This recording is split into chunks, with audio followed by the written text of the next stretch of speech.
อ๋อแดดมันแรงอ่ะ อย่าไปหลบใต้ร่มดิได้ไหมคือแล้วก็สวัสดีก่อน ไม่ต้องสวัสดีหรอกสวัสดีทำไมทุกครั้งเจอทุกทีก็สวัสดีทุกที อะไรวะเปิดคลิปมาเจอเปิดมา11 ครั้งสวัสดีครับสวัสดีทำไม โอเค สวัสดีครับมาเราพูดถึงเรื่องกันนะเรื่องการเดินทางว่าเราเดินทางมายังไงเราก็บินมาไง ได้ เราก็บินมากาตา เขาไม่ได้บินมาเขานอนมาก าตาแอร์ไลน์ เขานอนสบายดูหนังอะไร เรานั่งดูหนังมากินมานอนมา แล้วก็เครื่องบินก็จากกรุงเทพมาโดฮาตุ๊บหนึ่งแล้วก็แวะรออยู่โดฮาแป๊บหนึ่งแล้วก็โดฮาก็มาต่อที่ไมอามี่ตุ๊บหนึ่งแล้วจากไมอามี่ตอนนั้นเราไปออร์แลนโดต่อเพื่อเราไปพี่ไปสัมมนาของพี่แล้วก็เสร็จแล้วจากนั้นเราก็บินมาไมอามี่มานี่เดี๋ยว ทั้งหมดรวมๆแล้วถ้าสมมติว่าตรงมาถึงนี่เลยก็จะประมาณ ถ้าไม่รวมทานเสร็จแล้วไฟล์ไทม์อย่างเดียวก็8 บวก 15ได้เท่าไหร่อ่ะ ช่วยหน่อยดิ 23 23อ่ะ23บวกไอ้บินในประเทศอีกก็24แป๊บวันเดียวเอง ใช่ดูหนังไปหลายเรื่อง ใช่ดูหนังเรื่องที่ชอบกันหมดขากลับกะจะดูเรื่องที่ไม่ชอบแหละ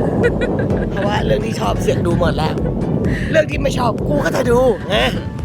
ไปไหนอ่ะมาแล้ว ก็จะบอกว่ามาคราวนี้เราโชคดีมาก เพราะว่าเราได้ไปดูสัตว์ต่างๆ ครบ แล้ววันที่เราไปเนี่ยก็ได้เจอสัตว์ที่เพราะว่าเขาบังคับไม่ได้ใช่ไหมอ่ะเขาก็จะมาเราได้เจอเต่าเยอะมาก ซึ่งบางคนที่มาก็ไม่เจอทุกคนเป็นรู้สึกเป็นยังไงบ้างคะเห็นคุณตะโปเนี่ย แล้วก็จะบอกว่าเรื่องสติงเรย์ที่เกาะที่เราแชทแอนด์ชิลที่เราไปอะนะคะ มันก็ที่คนกลัวว่าเราจะโดนแทงตายเขาไม่เป็นอันตรายเพราะว่าเขาคุ้นกับคนนะคะแบบคล้ายๆกับเขาเลี้ยงไว้อะไรประมาณกับอะไรแต่ว่าเลี้ยงแบบไม่ได้กักขังนะเขาอยากมาเขาก็มาของเขาเองมืดนะ ดังนั้นไม่ต้องเป็นห่วงนะคะคือทริปเนี้ยแม่อาจจะทำคลิปไม่ประติดประต่อมากเท่าไหร่เพราะว่าตอนที่เราอยู่ที่เกาะต่างๆไปหาดต่างๆเนี่ยพอไปถึงหาดแล้วเราก็ไปเล่นน้ำเราไม่ค่อยได้ อันนั้นไม่เคยหลุดจอเลย เราไม่ค่อยได้ทำกิจกรรมอะไรกันเท่าไหร่ ก็อยู่ในน้ำลอยคอซะส่วนมากนะคะ ก็เลยไม่ได้ถ่ายอะไรมาให้ดูคืออย่าหมุนตามแต่ไม่ข้างหลังอะโซนโคตรไม่หลุดกล้องไง ไม่ว่าที่รักถ่ายยังไงเขาก็จะอยู่ตรงนั้น ชีวิตที่รักก็จะเป็นอย่างนี้ไง ที่รักอยู่ตรงไหนเขาก็จะอยู่ตรงนั้น ที่รักต้องหลบสิเดี๋ยวเขาก็จะตามไปก็ตามไปโอ๊ยแค่นี้นะงั้นไหนจะไป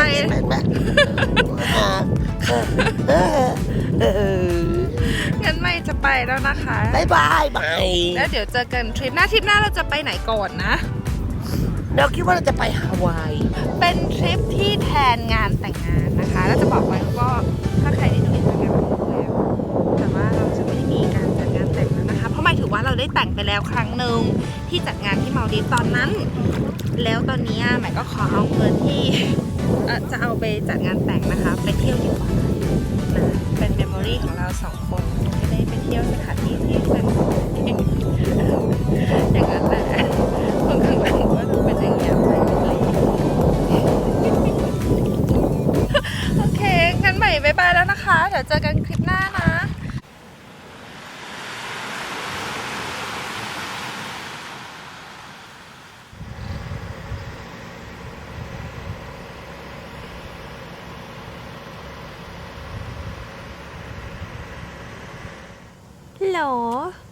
ฮัลโหล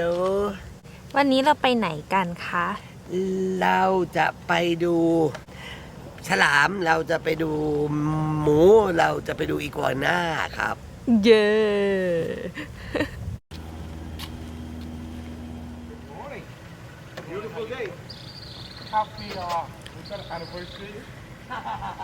ที่นี่เขาเรียกว่า Emerald Bay Marina นะคะเป็นท่าเรือก็มารับเราที่นี่ต้องเดินทาง2 ชั่วโมงเพื่อที่จะไปถึงจุดหมายเรา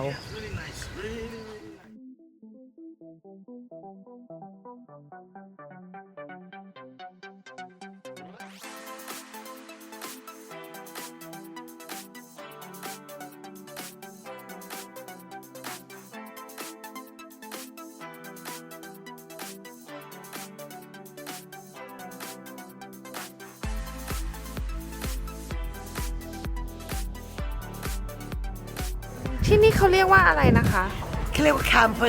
campus key ครับมันเป็นที่ที่ชาร์กมีชาร์กเนอร์เซอรี่เหมือนเป็นออฟฟิศเล็กๆของเขาเห็นก็บอกว่าช่วงถ้ามาช่วงซัมเมอร์บางทีเรือไม่มีที่จอดตรงนี้เป็นที่ที่เราจ่ายเงินเหมือนกับจ่ายเงินค่าบำรุงรักษานี่ออกไหมฮะแล้วก็เป็นออฟฟิศไอ้เจ๊ Hello. แต่น่ารักนะ เวลาเขาเอาไอ้ไม้ต่ออะไรมาติดกันแล้วก็ไม่รู้เลยว่าเขาเอามาจากที่อื่น หรือว่าเขาเป็นไม้แล้วคนมาเขียน คนเขียนเสร็จแล้วเอามาแปะไว้น่ารักเนาะ Think I'm all way from Willemstad. Yeah, the yellow willow. Yeah.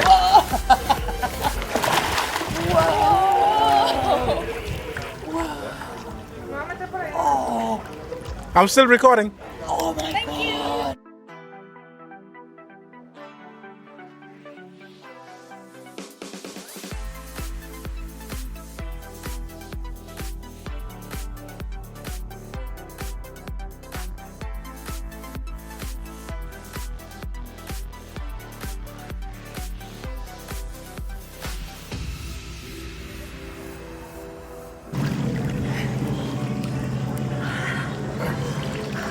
Oh, the dead man thought we don't have.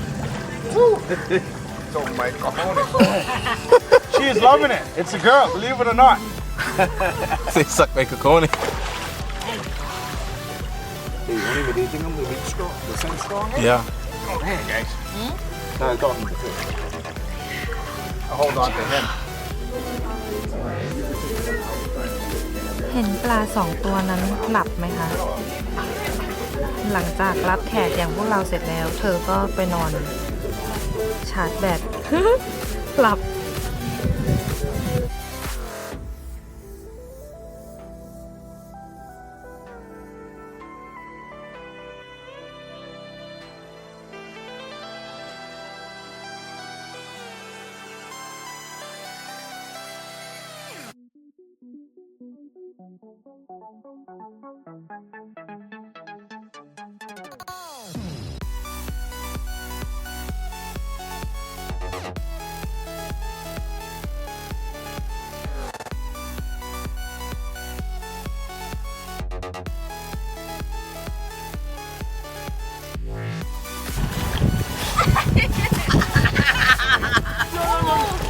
Get rid of it. Yo, get rid of it.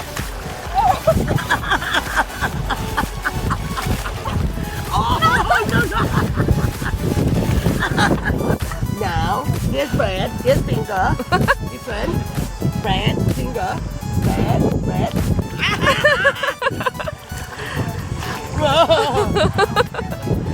น่ารักมาก No more. Thank you. Hey. Oh, look at you, baby one. เย้ No. That's too much. Oh.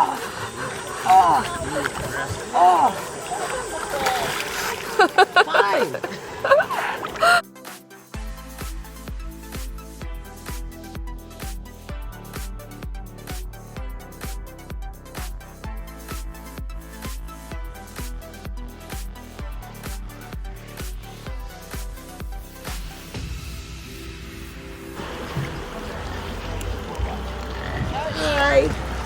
Hi.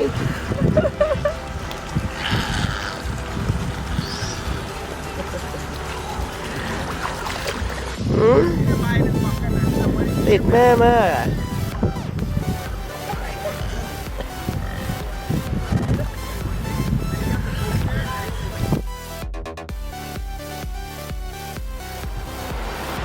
อันนี้คืออีกัวนาบีชนะคะที่เขาจะมีตัวเนี้ยที่กำลังเดินมาหาเราอ่ะ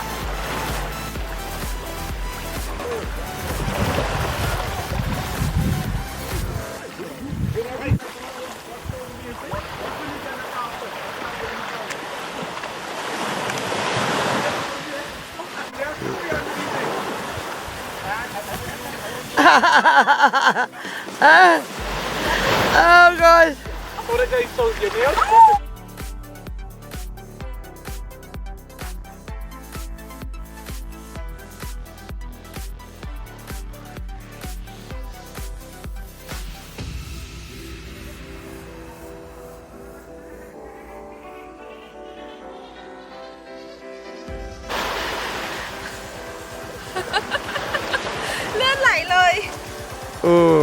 แต่ก็ไม่เป็นไรแฮปปี้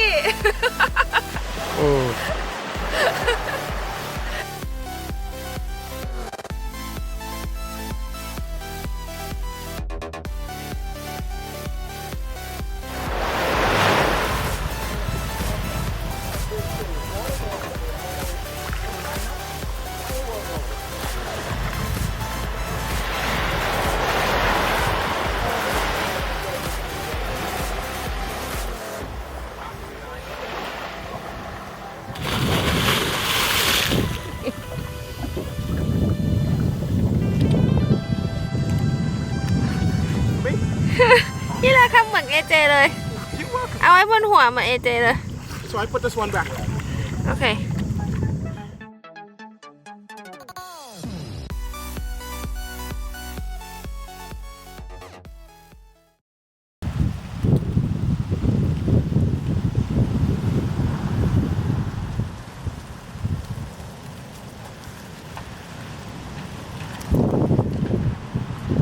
นี่คือ1 ห้องนอน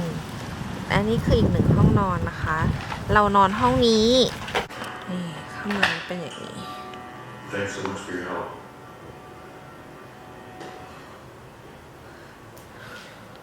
เรา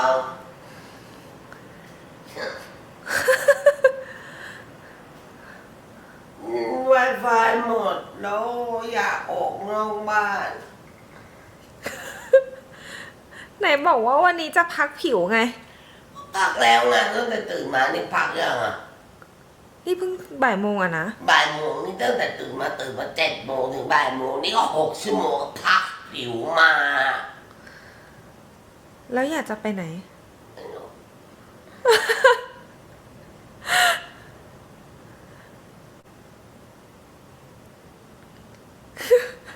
ทำตาปิบๆด้วยอ่ะ บ่าย 2แล้วจะออกไปซื้อของอีกสัก2 ชั่วโมงนะคะ เนี่ย Wi-Fi หมดแล้วดูดิ นั่นคือที่นั่งใหม่ อ้าว อันนี้ทำไมอ่ะ มองไม่เห็น นี่ห้องน้ำรับแขกจะเป็นอย่างนี้ ไม่รับแขก แล้วก็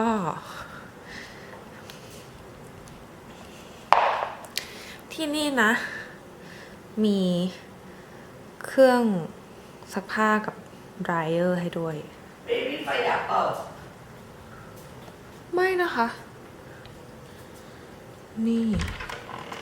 ห้องนอนเรา นี่ ห้องนอน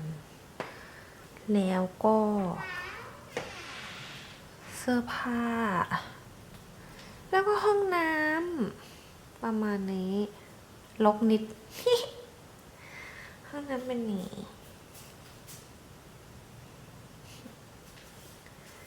นี่เราเอง แบบนี้แหละ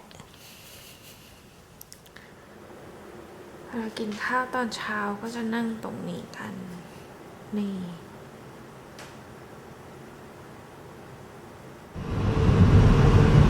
ที่รักกำลังจะพาเราไปไหน ไปมอง มอลเลยเหรอ อย่างนั้นเรียกมอลได้เลย ไปมอง มอลที่ไฮโซที่สุดใน ไฮโซที่สุดในสมา โอเค มีขายของเยอะแยะ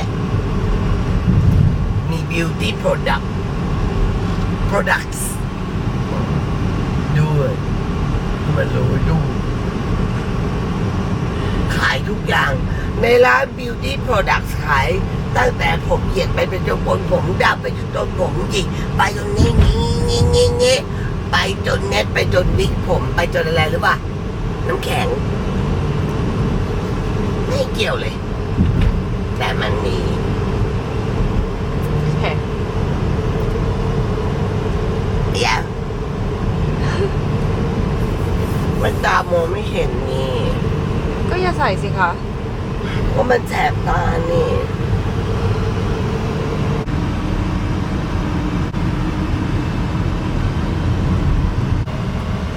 ถึงมอแล้วค่ะ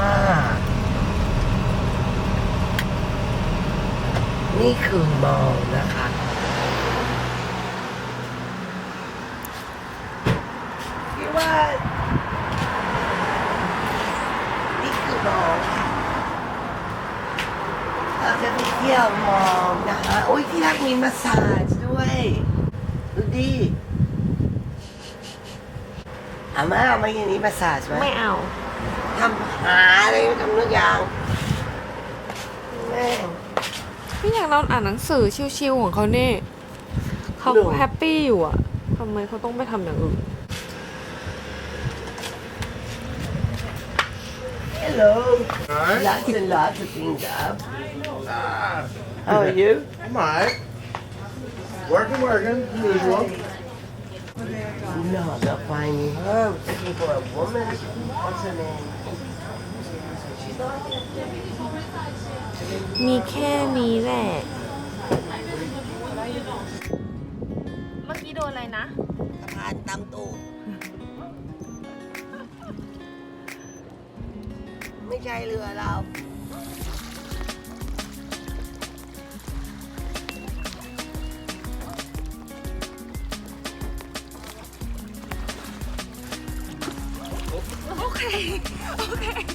You see? That's what they do to her yesterday as well. Yeah They just knock her over. did they Yeah. โอ้ยน่าเข่าลูก You see, they try to suck your knee. I told you. Where are you guys from? Thailand. Thailand. Oh, cool. I've been to Thailand. Yeah. To Koh Tao and Koh Samui. Yeah, beautiful. Thank you. We don't have these though. Australia. Yeah, Australia is beautiful.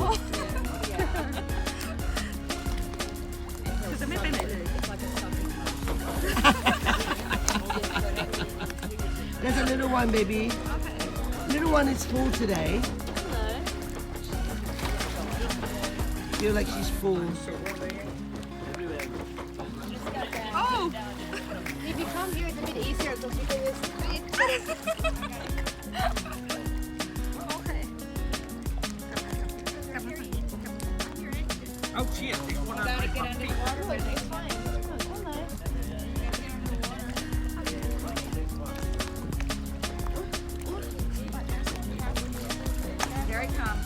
Oh shit!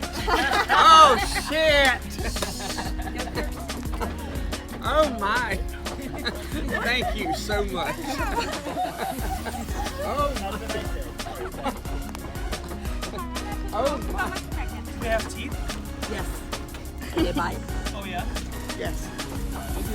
Because they think it's food. Which one? Which one? Ow! You see? Ow! Yes! Stop biting me, you guys.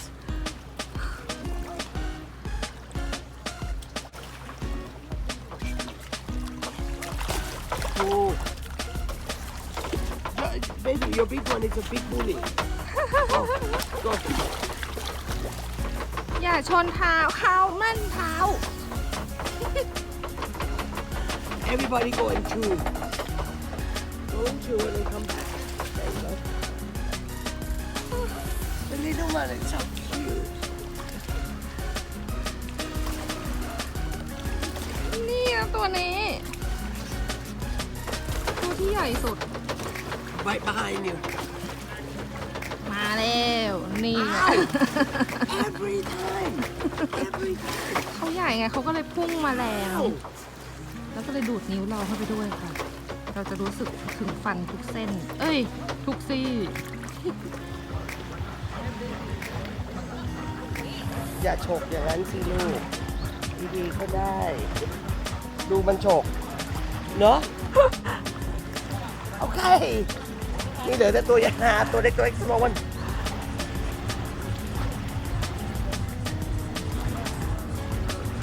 เขาให้ทีเยอะครับ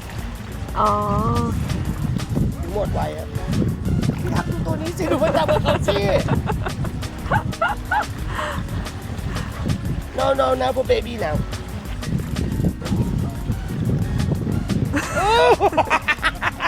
Okay, okay for you. Okay, alright. Okay. Nice. Done. It's done. It's over. Girls. It's over. I'm sorry. Wait, today? We're done. We're done. Finished. I'm sorry.